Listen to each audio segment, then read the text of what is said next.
Assalamualaikum warahmatullahi wabarakatuh. Kami dari kelompok 6 akan mempresentasikan tentang pembagian hadis. Saya Nur Safira Fiska Widianti akan membahas tentang hadis ditinjau dari segi bersambungan sanadnya. Ditinjau dari bersambung dan tidaknya sanad atau mata rantai perawi, hadis dibedakan menjadi dua macam, yaitu hadis muttasil dan hadis munqati'. Hadis muttasil adalah hadis yang terbukti memiliki mata rantai perawi bersambung dari mukharij hadis sampai shahib al-matan, tidak ada yang gugur atau tidak terputus. Hadis munqati', hadis yang mata rantai perawi dari mukharij hadis sampai shahibul matan terbukti ada yang gugur. Macam hadis munqati' ada 4: hadis mu'allaq, hadis mursal, hadis mu'dal, dan hadis balaghiyat. Saya Misela Duyanti akan melanjutkan presentasi dari teman saya.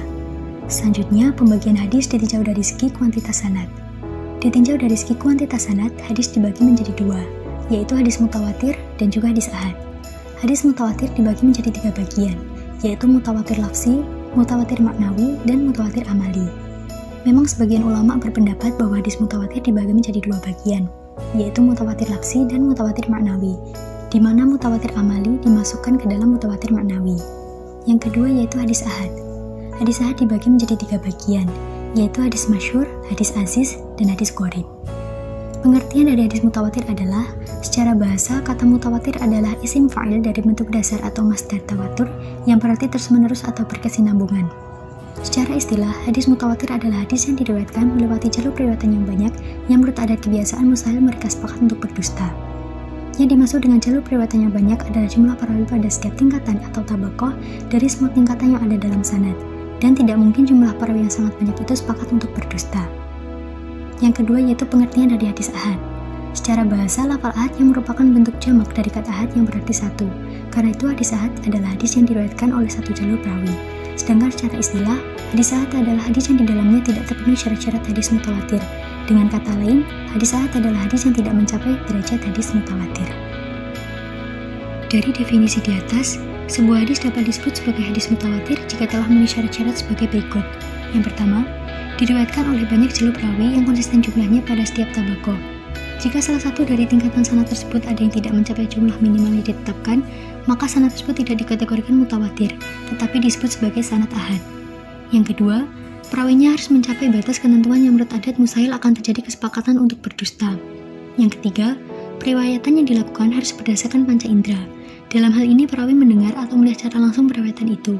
Biasanya dalam periwayatan menggunakan lambang periwayatan sami'na atau ra'ayna.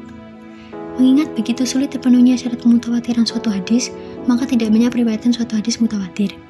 Oleh karena begitu ketatnya persyaratan hadis mutawatir tersebut, maka hukum hadis mutawatir adalah makbul, yakni dapat diterima dan diamalkan.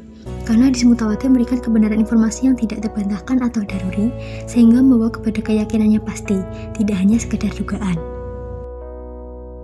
Selanjutnya, hadis mutawatir dibagi menjadi 3 bagian, yaitu mutawatir lafzi, mutawatir maknawi, dan mutawatir amali. Mutawatir lafzi adalah hadis mutawatirnya secara redaksional sama antara satu riwayat dengan riwayat lainnya, atau berimanya jumlah hadis sahih dengan redaksi yang sama. Yang kedua yaitu mutawatir maknawi. Hadis mutawatirnya secara redaksionalnya berbeda antara satu riwayat dengan riwayat lainnya, tetapi terdapat kesamaan makna atau berimanya jumlah hadis sahih dengan redaksi yang berbeda-beda, namun substansi isinya sama.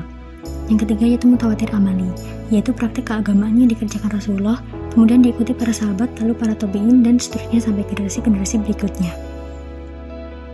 Contoh hadis mutawatir lafzi. Qala Rasulullah sallallahu alaihi wasallam, "Man kadzdzaba 'alayya muta'ammidan falyatabawa maq'adahu finnar."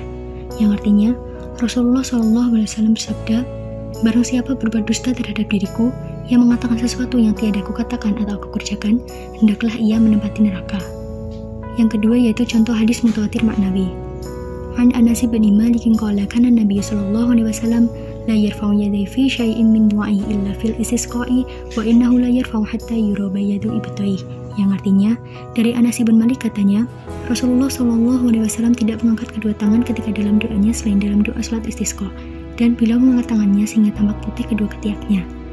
Yang ketiga yaitu contoh hadis mutawatir amali, yaitu semua praktik keagamaan seperti praktik sholat dan haji Nabi Muhammad SAW yang periwayatan verbalnya tidak mencapai mutawatir. Namun hadis tersebut telah diamalkan secara mutawatir dan telah menjadi ijma' al-ummah.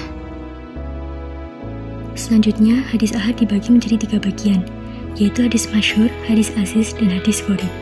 Hadis masyhur adalah secara bahasa, masyhur semakna dengan muntasyir, yaitu sesuatu yang telah tersebar atau populer.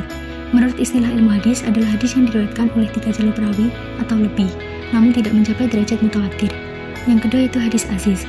Secara bahasa, aziz bermakna yang sedikit wujudnya, yang sulit diperoleh, yang mulia, dan yang kuat. Menurut istilah ilmu hadis adalah hadis yang diriwayatkan dengan 2 jalur periwayatan, walaupun hal tersebut terdapat hanya pada satu tabaqah saja. Yang ketiga yaitu hadis gharib.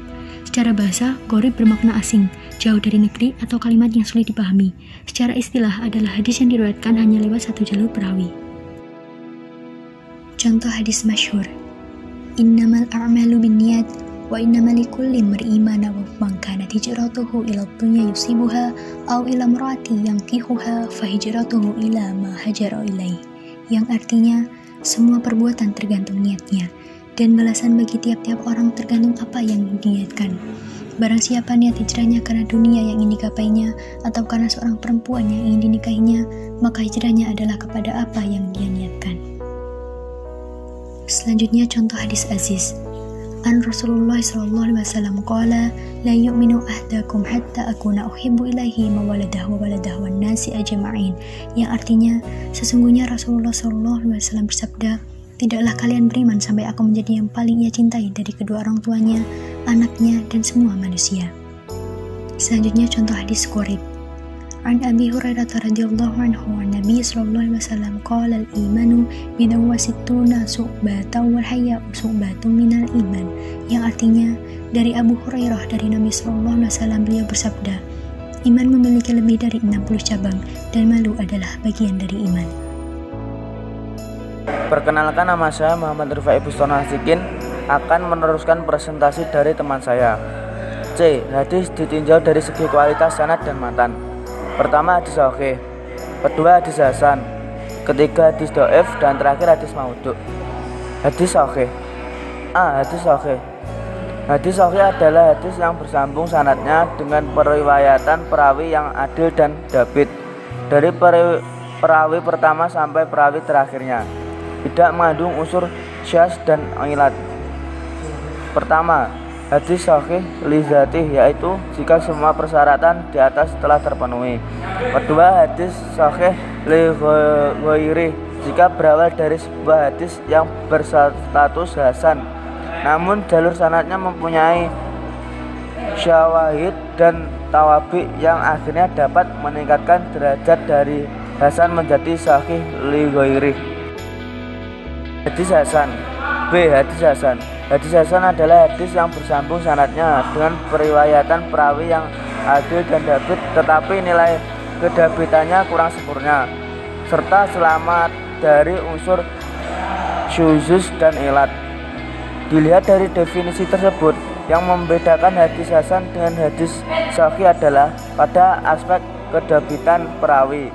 Hal mana dalam hadis hasan, dhabit yang terkait dengan aspek tulisan dan hafalannya kurang sempurna, sedangkan hadis sahih kedhabitan perawi sempurna. Adapun selamat dari unsur syuzus dan ilat sama. Hadis dhaif. C. Hadis dhaif. Secara umum, hadis dhaif didefinisikan sebagai hadis yang tidak memenuhi syarat-syarat hadis sahih dan hasan. Secara khusus, hadis dhaif adalah hadis yang terputus sanadnya, atau diantaranya periwayatannya ada yang cacat atau matanya bertentangan dengan akal sehat. Dalil yang tingkatannya lebih tinggi yaitu riwayat-riwayat mutawatir. Hadis dhaif bisa dikatakan hadis yang lemah, yakni para ulama memiliki dugaan yang lemah atau kecil atau rendah tentang benarnya hadis itu berasal dari Rasulullah SAW. Para ulama memberi batasan bagi hadis dhaif. Pertama, hadis dhaif adalah hadis yang tidak menghimpun sifat-sifat hadis sahih dan juga tidak menghimpun sifat-sifat hadis hasan. Kedua, jadi hadis dhaif itu bukan saja tidak memenuhi syarat-syarat hadis sahih, melainkan juga tidak memenuhi syarat-syarat hadis hasan. Pada hadis dhaif itu terdapat hal-hal yang menyebabkan lebih besarnya dugaan untuk menetapkan hadis tersebut bukan berasal dari Rasulullah Shallallahu Alaihi Wasallam. Hadis maudhu. D. Hadis maudhu atau hadis palsu. Hadis maudhu adalah hadis yang dalam sanadnya ada periwayatan yang terindikasikan kuat melakukan kedustaan kepada Rasulullah Shallallahu Alaihi Wasallam atau hadis yang dibuat-buat atas nama Nabi dengan sengaja atau tidak sengaja, dengan niat baik atau buruk. Dengan demikian hadis maudhu adalah hadis yang disandarkan kepada Rasulullah dengan dusta dan sejatinya tidak ada kaitannya dengan dirinya. Bahkan ia bukan hadis diberi nama hadis maudhu oleh para ulama hadis untuk mengingatkan para perawi yang menganggapnya sebagai hadis. Para ulama sepakat bahwa haram hukumnya menyebarluaskan hadis maudhu. D. Hadis ditinjau dari penisbatan pada pembicaranya. Ada 4 macam, yaitu hadis qudsi, hadis marfu, hadis mauquf, hadis maqtu'. Hadis qudsi adalah hadis yang disandarkan kepada Rasulullah SAW dan oleh beliau disandarkan kepada Allah SWT. Contohnya adalah hadis riwayat Imam Muslim tentang larangan berbuat zalim, seperti ayat di samping. Hadis marfu. Hadis marfu adalah hadis yang dinisbatkan kepada Rasulullah SAW sebagai orang menyebutnya dengan al-hadis al-nabawi, yaitu pernyataan yang disandarkan kepada Rasulullah atau bersumber darinya. Contohnya seperti di samping. Hadis mauquf. Hadis mauquf adalah hadis yang dinisbatkan kepada Nabi atau pernyataan yang murni dari lisan para sahabat Nabi SAW.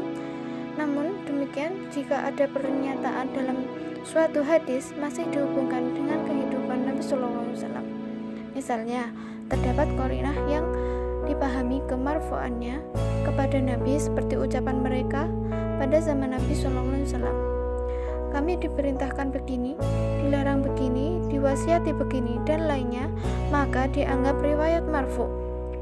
Ulama hadis sepakat bahwa hadis mauquf tidak memadai sebagai sumber agama atau la yutaj. Contohnya seperti di samping.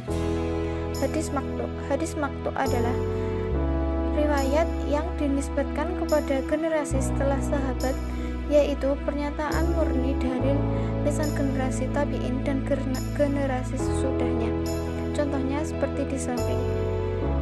Cukup sekian, apabila ada kurangnya mohon maaf. Wassalamualaikum warahmatullahi wabarakatuh.